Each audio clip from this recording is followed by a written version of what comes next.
누군가의 내가 옳다라는 그 확신 때문에 힘들었던 적이 혹시 있으십니까? 또 내가 옳다라는 그 확신 때문에 오히려 누군가를 우리가 힘들게 한 적은 혹시 없었을까요?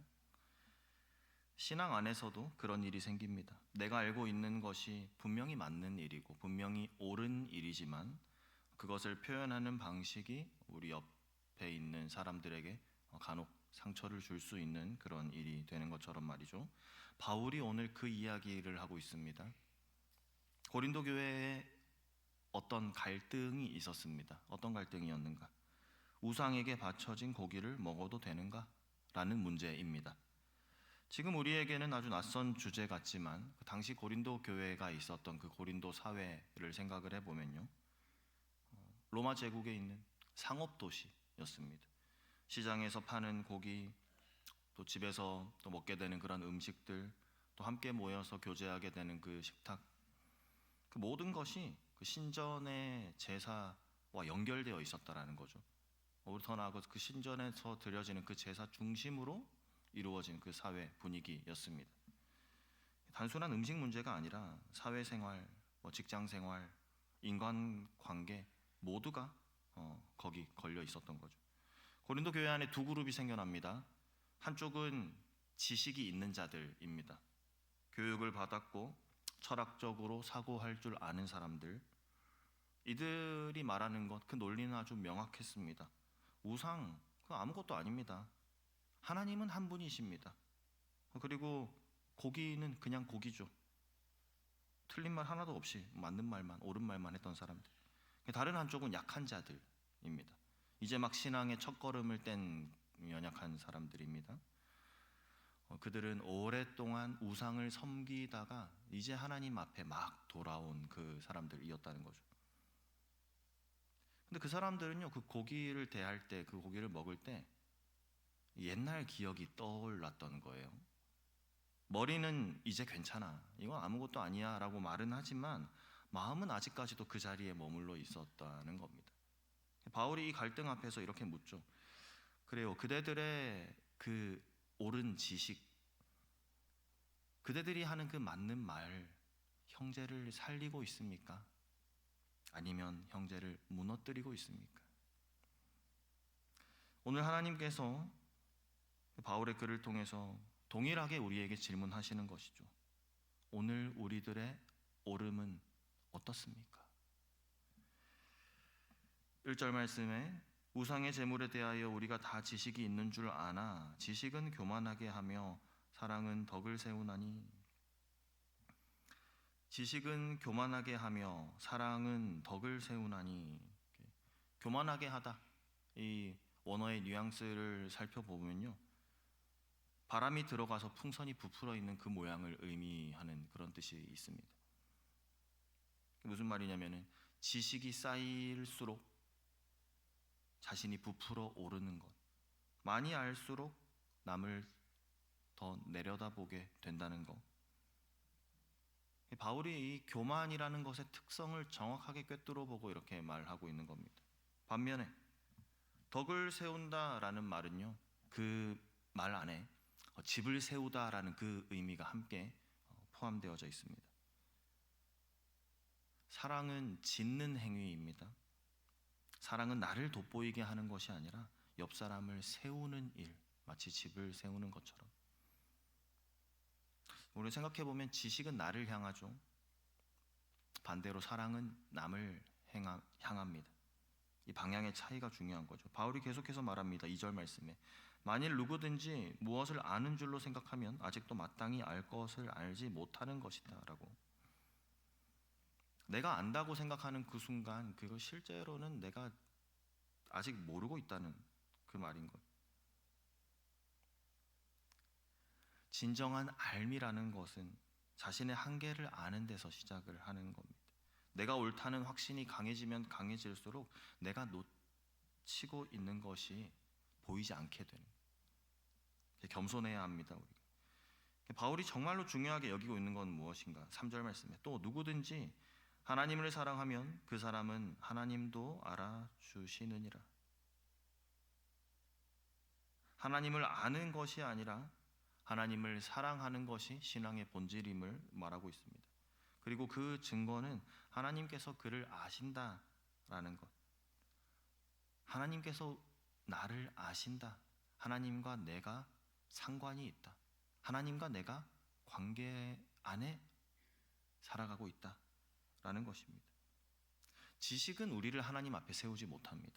하지만 사랑은요, 우리를 하나님 앞에 서게 하며 하나님이 나를 아시게끔 하는. 또 한 가지 우리가 살펴볼 것은요, 신학적으로 아무리 옳아도 모든 사람이 그 자리에 있는 것은 아니다라는 겁니다. 모든 사람의 그 이해와 그 상황과 정도가 같지 않다는 거죠.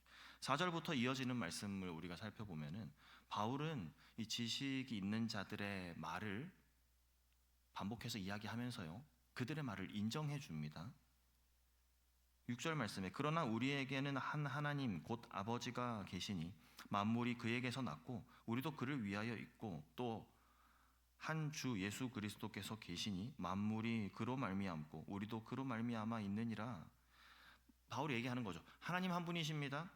우상 그 아무것도 아닙니다. 그 맞는 말입니다. 옳습니다.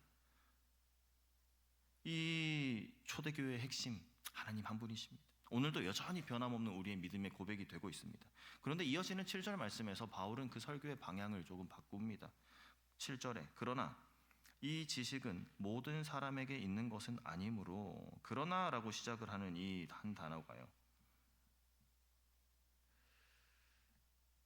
우리의 눈을 들어 주변을 한번 돌아보게 하는 그러한 그러나가 되는 거죠.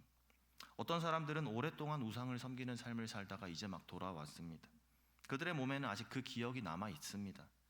그 음식 앞에 서면 머리는 괜찮다 하는데 마음은 아직까지 흔들리는 겁니다. 신학적으로는 우리가 믿음 안에서 우리가 자유롭다라는 것을 머리로는 알지만 양심은 아직까지도 그것들을 감당할 힘이 없는 거죠. 자기 자신과 함께 알고 있다는 것, 아는 것 안에서 내가 살아있다. 양심이라는 단어를 쓰면서 바울은 지금 이 이야기를 하는데, 근데 아직 자유를 감당하지 못하는 너무나도 버거운 그 양심에 대해서 바울이 지금 이야기하고 있는 겁니다. 사람마다 걸어온 삶의 순간이 다릅니다. 상처도 다르죠. 겪고 지나온 시간들이 다 다르지 않습니까? 그리고 믿음이 아직 자라나는 속도도 다르다라는 겁니다. 그 다름을 탓할 수가 없다. 이 다름이 틀린 것이 아니다. 바울이 그 이야기를 하면서요, 고린도 성도들에게 이야기합니다. 그대들이 그 앞에서 자유롭게 음식을 먹을 수 있습니다. 그렇게 먹죠. 그런데 그 일이 당신에게는, 그대들에게는 아무 일도 아닌 것이 될 수 있겠지만, 그런데 그것을 본 어떤 형제가 흔들린다면 그 형제가 생각을 하는 거죠. 저 사람은 먹는데 나도 해도 되겠지? 라고 생각하면 아직 그럴 준비가 되어 있지 않은 그 사람, 그 마음을 좀 돌아보라는 거죠. 지식은 정보를 전달합니다. 근데 사랑은 그 사람이 서 있는 자리로 내려가게 하는 그 사랑입니다. 내가 알고 있는 이 지식, 그것만 강조하다 보면 너가 여기 맞춰야지, 너가 여기 올라와야지 라고 생각을 하지만 우리의 사랑은 주변을 돌아보게 합니다. 그리고 우리로 하여금 그 사람의 자리로, 그곳에서 함께 이해하게 합니다. 함께 손잡게 하고 함께 살아가게 합니다. 오늘 말씀 통해서 우리가 기억해야 할 것은 이겁니다. 형제를 실족시키는 것, 그것은 그리스도께 죄를 범하는 것이다 라는 것을요, 8절 바울이 한 번 더 말합니다. 음식은 우리를 하나님 앞에 내세우지 못하나니 우리가 먹지 않는다고 해서 더 못 사는 것도 아니고 먹는다고 해서 더 잘 사는 것도 아니라고 말이죠. 음식 자체가 문제라는 것이 아닙니다. 먹어도 그만, 안 먹어도 그만이라는 거죠. 그런데 9절 말씀에 핵심이 나옵니다. 9절 말씀에 그런즉 너희의 자유가 믿음이 약한 자들에게 걸려 넘어지게 하는 것이 되지 않도록 조심하라. 그렇습니다. 우리에게는 자유가 있습니다. 그 자유는 옳습니다. 그러나 그 자유, 우리에게 허락된 그 자유가 어떤 방향을 향해서 나아가고 있는가, 그 문제인 것이죠. 바울이 말합니다. 그래요, 당신들 그 신전에 있는 그 식탁에서 편안하게 앉아 있는 것, 그것을 누군가 봅니다. 그리고 생각합니다. 믿음 좋은 저 사람도 저러는데 라고, 그렇게 흔들린 그 사람의 걸리고 있는 그 양심을 한번 돌아보고 살펴보고 배려해주라, 고려해주라. 11절 그 결과를 알려줍니다. 그러면 11절 내 지식으로 그 믿음이 약한 자가 멸망하나니 그는 그리스도께서 위하여 죽으신 형제라. 바울이 그 사람의 그 우리가 돌아보아야 할 그 형제의 정체성을 분명히 말하고 있는 것은 그리스도께서 그를 위하여 죽으셨다라는 겁니다. 그리스도께서 위하여 죽으신 형제다라고. 당신이 가볍게 여긴 그 사람, 예수님께서 십자가에서 목숨 주고 사신 사람이다라는 것을 오늘 우리가 하루 살아가면서 또 많은 사람들 만나게 되겠죠. 주변을 살펴보면서 우리 눈에 보여지는 그 한 영혼, 한 지체를 바라볼 때 그리스도께서 사랑하신, 하나님께서 사랑하사 목숨 내어주신 그 지체구나 임을 우리가 기억하며 그렇게 사람들을 다 바라보고 대할 수 있으면 좋겠습니다. 12절 말씀은 거기서 더 한 발짝 나아가서 이렇게 말씀하는 겁니다. 이같이 너희가 형제에게 죄를 지어 그 약한 양심을 상하게 하는 것이 곧 그리스도에게 죄를 짓는 것이라. 무슨 말입니까? 약한 형제 그 마음을 무너뜨리는 것, 그것이 하나님께 대하여 죄가 된다. 왜냐? 그리스도께서 그 사람을 자신의 것으로 삼으셨기 때문이다. 그 사람과 그리스도는, 내 옆에 있는 형제와 예수님은 분리되지 않는다라는 것. 우리가 그런 것처럼, 우리가 하나님과 그 관계 안에서 하나 된 것처럼 오늘 내 곁에서 살아가게 하신, 오늘 내가 만나게 하신 그 사람들 역시 하나님 안에서 한 몸 된, 하나님과 맺어진 관계 안에 있는 그 귀한 영혼임을 바라보게 하는 것이죠. 바울 끝으로 이렇게 말합니다. 13절 말씀에 그러므로 만일 음식이 내 형제를 실족하게 한다면 나는 영원히 고기를 먹지 아니하여 내 형제를 실족하지 않게 하리라. 바울이 이렇게 이야기하고 있는 것, 당신들도 이렇게 해야 된다 그 강요하고 있는 것이 아니라요, 율법을 내세우고 있는 것도 아닙니다. 이것은 사랑에서 나온 그러한 자발적인 바울의 선택을 보여주고 있는 것이죠. 그 어떤 것이 동기가 된 것이 아닙니다. 바울 안에는 그 사랑, 하나님께서 내게 먼저 베풀어 주신 그 사랑으로 내 형제를 사랑하는 그 사랑이 근거가 되어 이렇게 말하게 한 것이죠. 나에게 있어서는 옳은 것, 나에게 있어서는 자유로운 것, 나에게 있어서는 합법적인 것, 그것을 형제를 위해서 기꺼이 내어놓을 수 있는 것, 이것이 바로 진정한 자유인의 모습이라는 것입니다. 오늘 우상의 재물 이야기를 고린도 교회 안에서 이렇게 나누어지는 것을 보면서요, 우리가 살아가는 오늘 이 세상은 우상에게 바쳐진 재물, 이 내용과는 좀 거리가 있어 보이시나요? 하지만 그 안에 흐르는 원리는 오늘 우리에게도 동일하게 유효합니다. 오늘 본문은요, 우리에게 있어서 오늘 그러면 우리가 살아가면서 무엇을 해도 되고 무엇은 하면 안 되고 뭐는 먹어도 되고 뭐는 마시면 안 되고 이런 이야기하고 있는 것이 아닙니다. 우리에게는 자유함이 있습니다. 그런데 그 자유함을 누구 앞에서 어떤 마음으로 우리가 행사하고 있는가? 그리스도 안에서 우리 모든 것이 가능합니다. 하지만 그 모든 가능함을 누구를 고려하며 어떤 영혼을 배려하며 우리가 행하고 있는가? 그것을 돌아보게 하는 그 말씀인 것이죠. 오늘 혹시 우리 주변에 그런 사람들이 있지 않습니까? 신앙의 문을 이제 막 두드리고 있는 사람, 오랜 상처로 인해서 마음 가운데 좀 그 연약함을 가지고 있는 사람, 아직은 그 자유함을 감당하기에는 좀 힘든 사람들 우리 주변에 있을 수 있습니다. 모두가 같은 속도가 아니거든요. 모두가 같은, 그 앞에서 우리가 우리의 자유를 과시하게 될 때, 그것이 우리에게는 아무 일도 아닐 수 있지만 어떤 이에게는 그것이 흔들림의 이유가 될 수 있다는 거죠. 하나됨의 도구로 우리가 쓰임받기를 원합니다. 하나님의 사랑이 베풀어지는 그 도구로 우리가 쓰임받기를 원합니다.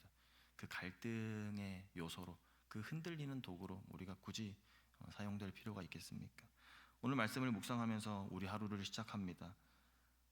내가 옳은지 먼저 따지기 전에 이 행동이 그 사람에게 어떤 영향을 미치는지 먼저 생각해 볼 수 있는, 우리의 시선이 그렇게 조금 더 우리 주변을 돌아볼 수 있게끔 넓어질 수 있는, 무엇 때문에요? 하나님 우리에게 허락해 주신 그 사랑 때문에 그렇게 살아갈 수 있는 우리 성도님들 되게 하시기를 소망합니다. 예수님께서는요, 모든 것에 대한 자유함이 있으셨습니다. 그런데 그 예수님께서는요, 그 자유를 내려놓으셨죠. 우리를 위해서요. 다 내려놓으시고 낮아진 모습으로 우리를 찾아오신 예수님이십니다. 빌립보서 말씀에 그는 근본 하나님의 본체시나 하나님과 동등됨을 취할 것으로 여기지 아니하시고 오히려 자기를 비워 종의 형체를 가지사 사람들과 같이 되셨다, 그렇게 말씀하십니다. 기억합시다. 지식은 나를 내세웁니다. 하지만요, 사랑은 우리 공동체를 세워갑니다. 자유는 나의 권리를 지켜줍니다. 하지만 사랑은요, 그 권리를 형제를 위해서 내려놓게 하죠. 오늘 하루 내 곁에 약한 형제들 우리 돌아보게 하시고 그를 생각하는 삶, 그런 공동체 안에 우리가 되게 하시기를, 그 하나님의 사랑의 사람들, 그런 사람들 우리가 되게 하시기를 간절히 소망합니다. 아멘. 함께 기도하겠습니다.